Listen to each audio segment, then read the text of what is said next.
ગુજરાતનો આવાજ।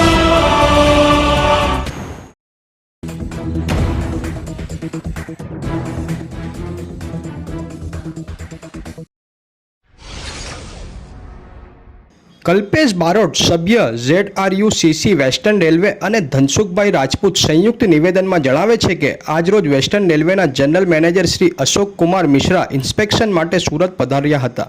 ત્યારે Uttarayan station, Surat railway station તેમજ ઉધના રેલવે સ્ટેશનના પૂર્વ સાઇડનો ગેટ ખોલવા બાબતે રજૂઆત કરી હતી। જે રજૂઆતમાં મુદ્દા આ પ્રમાણે હતા। સુરત મ્યુનિસિપલ કોર્પોરેશનના હેઠળના ઉત્તરાયણ રેલવે સ્ટેશનની આસપાસ 12 લાખથી વધુના લોકો રહે છે અને મુંબઈ તરફ જતી કોઈપણ મોટી ટ્રેન માટે કોઈ સ્ટોપેજ નથી। રેલવે સ્ટેશન પર ટિકિટ બુક કરવાનો સમય સવારે 8 વાગ્યાથી શરૂ થવો જોઈએ અને 2 નવા વળાંક શરૂ કરવા જોઈએ અને પૂરતો સ્ટાફ રાખવો જોઈએ। મુસાફરો માટે ઠંડા પાણીની વ્યવસ્થા કરવી જોઈએ અને ટોયલેટ બ્લોક બનાવવો જોઈએ। જાહેરાતની સુવિધા થવી જોઈએ અને CCTV કેમેરા લગાવવા જોઈએ।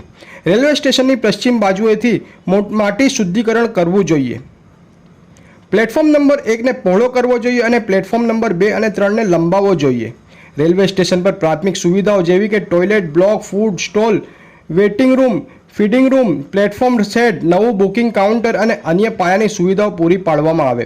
નવા સ્ટોલ શરૂ કરવા જોઈએ અને સ્ટેશન સંપૂર્ણ સમારકામ થવું જોઈએ। જ્યારે આ કાર્યક્રમમાં ધનસુખભાઈ રાજપૂતજી, કલ્પેશ બારોટ સાહેબ, જમાલ અંસારી, કેસર અલી પીરઝાદા, ખેર બાપુ, બાપુ સૈયદ, આરેફા શેખ, રફીકભાઈ, ઋષિ રાજપૂત હાજર રહ્યા હતા।